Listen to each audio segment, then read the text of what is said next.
Hello everyone, स्वागत है सभी का इंजीनियर्स वाला में। आई एम अविनेश, आप सभी का दोस्त। सबसे पहले आप सभी को नमस्कार दोस्तों। तो यहाँ पे गाइज, जैसा कि हम लोग जानते हैं कि आरआरबी जेई की जो एग्जाम डेट है वो आउट हो चुकी है। 22 अप्रैल को यहाँ पे एग्जाम आपका रखा गया है। एक बड़ी यहाँ पे क्वेश्चन आ रहा है कि जो सर पेपर है हमारे पास में 2015 2019 जैसा आएगा, या फिर यहाँ पे हमारे पास में जो कुछ जो पेपर पैटर्न है चेंज होगा, क्योंकि यहाँ पे दोस्तों आपके पास में जो 5 साल है, 5 साल के बाद में रिक्रूटमेंट हो रहा है।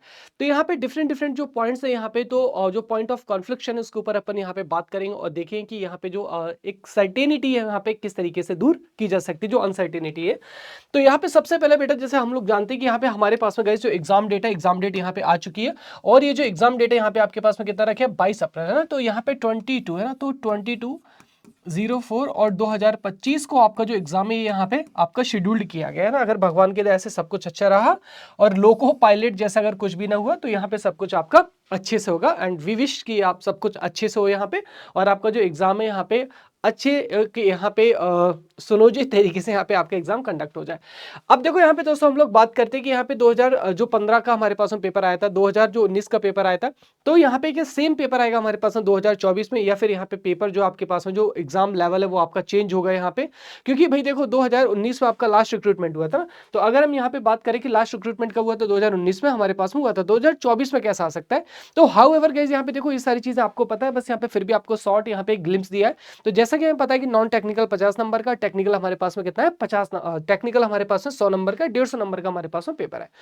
अब यहाँ पे देखो हमारे पास में इस बार पेपर कैसा आएगा, यहाँ पे हमारे पास में इसके लिए जो डिफरेंट डिफरेंट पॉइंट्स है इसको हम यहाँ पे समझते हैं।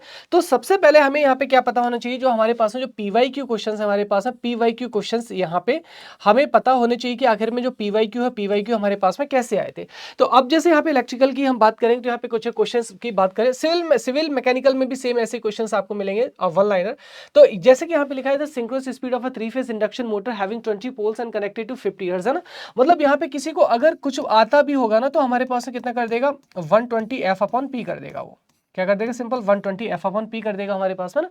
और यहां से वो आंसर दे देगा। मतलब इस क्वेश्चन में आपको कहीं पे कुछ दिखाई दिया, मतलब यहाँ पे इस क्वेश्चन में आपको कहीं से कुछ भी दिखाई दिया ना, मतलब यहाँ पे जिसको बेसिक लेवल होगी वो भी कर देगा ना।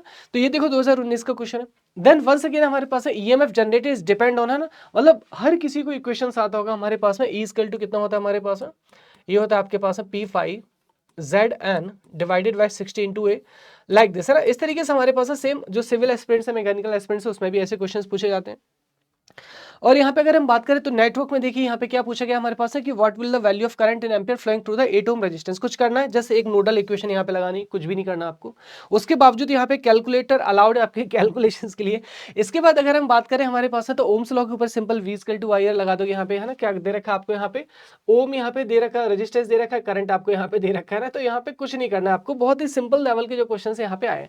अब देखो हमारे पास में पेपर लेवल आपका चेंज होगा या फिर कैसा आएगा, इसके ऊपर हम बात करते हैं बेटा। तो सबसे पहले देखो हमारे पास जो लास्ट रिक्रूटमेंट हुआ था, लास्ट रिक्रूटमेंट कब हुआ था गाइस, ये दोस्तों लास्ट रिक्रूटमेंट हमारे पास में हुआ था कब, 2019 में हुआ था ना। तो यानी कि अब से 5 साल पहले हमारे पास में हुआ था। अब यहाँ पे हमारे पास में सबसे पहली चीज देखो, यहाँ पे 2025 में वो वाली बात नहीं है ना। 2024-25 में आपके पास में जो कॉम्पिटिशन वॉज टू हाई, और यहाँ पे गाइस 5 इयर्स का जो लोग वेट कर रहे होंगे, यहाँ पे जो 5 इयर्स है, 5 इयर्स तक लोगों ने वेट किया, उसके बाद ये वैकेंसी आई है। इस बार जो CBT 1 है बेटे, CBT 1 का जो कट ऑफ हाई क्यों गया पता है आपको?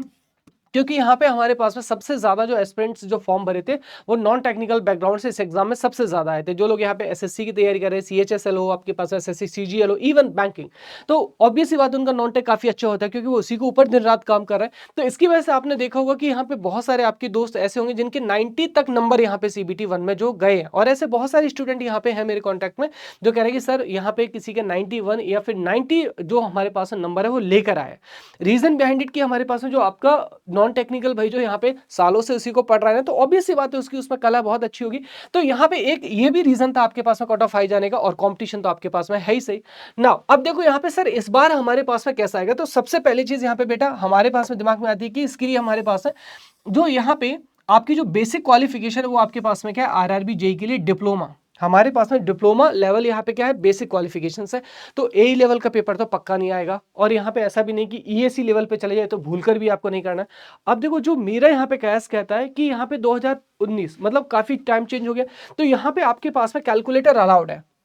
अगर हम यहाँ पे बात करें तो हमारे पास में जो CBT2 है, CBT2 में आपका कैलकुलेटर अलाउड है। तो यहाँ पे जो आपके पास है न्यूमेरिकल्स की जो यहाँ पे न्यूमेरिकल की जो प्रोबेबिलिटी बेटा ये इंक्रीज होगी, डेफिनेटली इंक्रीज होगी, है ना। तो न्यूमेरिकल अब ऐसे नहीं कि बहुत ज्यादा हार्ड आए हैं ना, तो हमारे पास में जो एवरेज लेवल के न्यूमेरिकल है, तो एवरेज लेवल के न्यूमेरिकल मुझे लगता है कि यहाँ से अब आपके इंक्रीज होंगे। तो अभी यहाँ पे लास्ट टाइम पे आपको जो फॉर्मूला टाइप का रिवीजन है यहाँ पे, और जो डायरेक्ट फॉर्मूला बेसिस जो क्वेश्चंस होते हैं हमारे पास है, मशीन हो, पावर सिस्टम हो, नेटवर्क हो, मेजरमेंट हो, similarly for the other engineering branch, तो आपको एवरेज लेवल के जो न्यूमेरिकल है ये जरूर कर लेना है। और इस पे मैं यहाँ पे एक चीज बता दूं आपको, इसके लिए आपको क्या करना है, यहाँ पे जो SSC JEE है, यहाँ पे SSC JEE की बेटा आप यहाँ पे क्या कर लेना, 10 साल के प्रीवियस ईयर क्वेश्चंस कर लेना। 10 ईयर्स के जो आपके पास में PYQ है ना, तो 10 ईयर्स के यहाँ पे जो प्रीवियस ईयर क्वेश्चंस है ये आप कर लेना, ये आपके लिए बहुत ज्यादा हेल्पफुल यहाँ पे होंगे, बहुत ज्यादा आपके गाइस यहाँ पे हेल्पफुल होंगे। तो RRB JEE की तो आपको PYQ प्रैक्टिस करना ही करना है, साथ में आपको SSC JEE के लास्ट 10 साल के जो 10 साल के जो प्रीवियस ईयर क्वेश्चन है ये जरूर कर लीजिएगा, they will help you lot, बहुत ज्यादा आपके पास में हेल्प आपको करेंगे। और बाकी यहाँ पे जो रिवीजन है वो तो आपको यहाँ पे करने करना है, बट यहाँ पे कैप्टन योर माइंड, आपको यहाँ पे ESC के क्वेश्चन पे नहीं जाना है, AE लेवल के जो क्वेश्चन है उस पर भी नहीं जाना है। तो JEE लेवल के क्वेश्चन आप यहाँ पे लगा सकते हैं, और यहाँ पे RRB के जैसे सेक्टर वाइज भी पेपर होते रहते हैं ना कभी कभी, तो वो भी आप यहाँ पे, सॉरी जोन वाइज पेपर होते रहते हैं, वो भी आप लगा सकते हैं। लेकिन यहाँ पे आज आफ्टर दैट यहाँ पे जो SSC वाला जो पोर्शन है इसको प्लीज जरूर कर लीजिएगा, ये आपको बहुत हेल्प करेगा। सो गाइज यहाँ पे अगर स्टिल आपको RRB JEE रिलेटेड से कोई भी इशू हो, यहाँ पे लास्ट टाइम में कोई भी कंफ्यूजन हो रहा हो, आप यहाँ पे कनेक्ट कर सकते हैं। यहाँ पे ऑलरेडी आपके सीनियर्स कनेक्टेड है, आपके सिलेक्टेड स्टूडेंट कनेक्टेड है, SSC JEE में स्टूडेंट जो सिलेक्ट हुए हैं वो कनेक्टेड है, तमाम जो आपके JEE लेवल के एग्जाम्स है यहाँ पे और AE लेवल के एग्जाम्स के आपके सीनियर यहाँ पे आपको गाइड करने के मिल जाएंगे। इटसेल्फ मैं आपको खुद वहाँ पे गाइड करने के लिए प्रेजेंट रहूंगा। तो अगर कोई भी इशू है तो simple search Avnish sir PW on Telegram और आप यहाँ पे ज्वाइन हो जाइए। So thank you so much everyone guys, और सभी को wish you all the best.